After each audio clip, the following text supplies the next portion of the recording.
Ez a tiéd, ugye? Most pedig, ha már így az ütőket ismergetjük, akkor menjünk tovább, és kezdődjék tulajdonképpen a gyakorlati oktatás. Méghozzá a beígért híres szakemberek segítségével. Bercik Zoltán, a válogatott vezetőedzője, 6-szoros Európa-bajnok, Magos Judit 4-szeres Európa-bajnoknő, és Jónyer István, aki 3-szoros világbajnok. Gyerekek, ez az oszlop, miután nagy helyünk nincs, menjen oda szépen az ütőivel az asztalhoz, és figyeljék, hogy mit mondanak a felnőttek. Hát Zoli bácsi, mivel kezdjünk egy ilyen oktatást? Mi legyen az első, legfontosabb?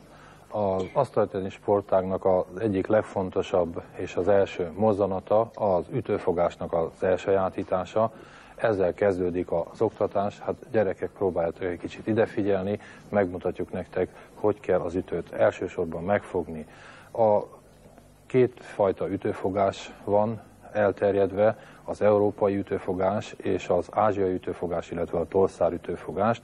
Jónyer István meg fogja mutatni nektek az európai ütőfogást. Itt a tenyeres oldalon az ütőnyelét a hüvelykúj, a mutatóúj, illetve a hüvelykúj, a középső új, a gyűrűs új és a kis új fogja át, ez a tenyeres oldal, a fonák oldalon pedig a mutató új helyezkedik el az ütőnek az alsó részén. Most pedig a tolszárütőfogást fogjátok látni, gyerekek. A tolszárütőfogásban és a japán ütőfogást, itt a tolszár ütőnek a nyelét a mutató új és a hüvelykúj fogja meg, ezzel biztosítjuk az ütőnek a megfogását. Itt a másik oldalon pedig a nagyúj, a gyűrűs új és a kis új helyezkedik el a másik oldalon. Az ütőt a nagy újnak a begye támasztja meg.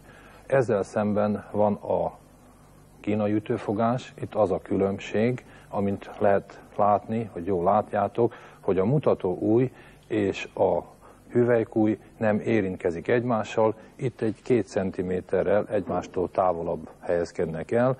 A hátulsó oldalon, illetve a fonák oldalon pedig lehet látni, hogy a 3 új az ütő alsó részén helyezkedik el. Ez a különbség abból adódik, hogy a kínaiaknál a csukló szabadabban mozog, így, hogy nincs annyira megtámasztva a hátulsó oldalon. Köszönjük szépen. Judit, egyetlen kérdés, miért választotta ezt a nálunk talán nem annyira elterjedt ütésfajtát? Hát amikor 1960-ban elkezdtem játszani, Budapesten voltak a japánok, és megtettek. Köszönjük szépen.